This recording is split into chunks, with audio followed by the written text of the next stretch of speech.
சிறையிருப்பு என்ன செய்யணும்? மாறணும். எது மாறணும்? சிறையிருப்பு என்ன செய்யணும்? மாறணும். சிறையிருப்பு ஆங்கிலத்தில் imprisoned, confined, enslaved, இப்படி பல வார்த்தைகள். அதனுடைய ஒரு விளக்கம் என்னவென்றால் the state of being under control. The state of being under control. ஏதோ ஒன்றினுடைய ஆளுகைக்குள்ள வைக்கப்பட்டிருக்கிறது தான் சிறையிருப்பு. சிறையிருப்புனா என்னது? ஏதோ ஒன்று நம்ம என்ன செய்கிறது?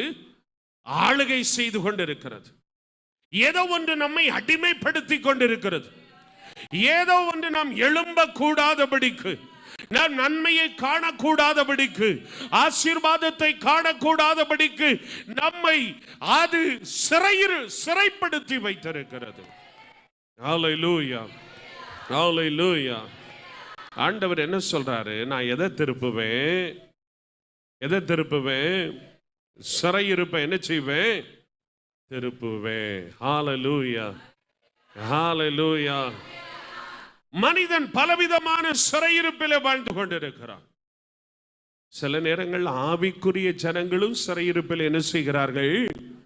வாழ்ந்து கொண்டிருக்கிறார்கள். பாவம் என்கிறது என்னது? ஒரு சிறையிருப்பு. பாவம் என்னது?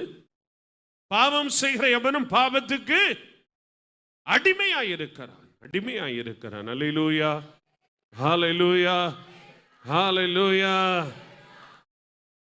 ரட்சிக்கப்பட்டு விட்டேன், நான் அபிஷேகம் பண்ணப்பட்டு விட்டேன், ஆராதனையில் பங்கெடுக்கிறேன். ஆனா வாழ்க்கையில சில பாவ காரியங்கள்ல இருந்து என்ன இல்ல? விடுதலை இல்ல, விடுதலை இல்ல. பாவம் என்கிற சிறையிருப்பில் ஜனங்கள் வாழ்ந்து கொண்டிருக்கிறார்கள். சில பாவ கிரியைகள் அவர்களை அடிமைப்படுத்துகிறது. எனவே தேவன் அவருடைய வாழ்க்கையிலே செய்ய விரும்புகிற, அவர்களை உயர்த்த விரும்புகிற வண்ணத்தில் என்ன செய்ய முடியவில்லை? உயர்த்த முடியவில்லை. பாவம் என்கிற சிறையிருப்பிலே ஜனங்கள் வாழுகிறார்கள். அல்லேலூயா. ஆனால் என் ஆண்டவர் இயேசு கிறிஸ்து கல்வாரி சிலுவையிலே சிந்தின இரத்தம் நம்முடைய பாவங்கள் அனைத்தையும் கழுவி நம்மை சுத்திகரிப்பதற்கு அது வல்லமை உள்ளதாய் இருக்கிறது.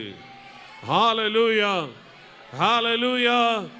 இந்த மாலை வேளையில் இந்த வார்த்தைகளை கேட்டுக்கொண்டிருக்கிற எனக்கு அன்பான தேவ ஜனமே, உன்னுடைய வாழ்க்கையில் ஏதோ ஒரு பகுதியில் ஏதோ ஒரு பாவம் உன்னை சிறைப்படுத்தி வைத்திருக்குமானால், தேவன் உனக்கு ஆயத்தப்படுத்தி வைத்திருக்கிற அந்த நன்மைகளை, உயர்வுகளை, மேன்மைகளை காண முடியாதபடிக்கு அந்த பாவத்திலே நீ போராடி கொண்டிருப்பாய் என்றால், இந்த மாலை வேளையில் அந்த பாவம் என்கிற சிறையிருப்பில் இருந்து நம்மை வெளியே கொண்டு வருவதற்கு அவர் வல்லமையுள்ளவராயிருக்கிறார்.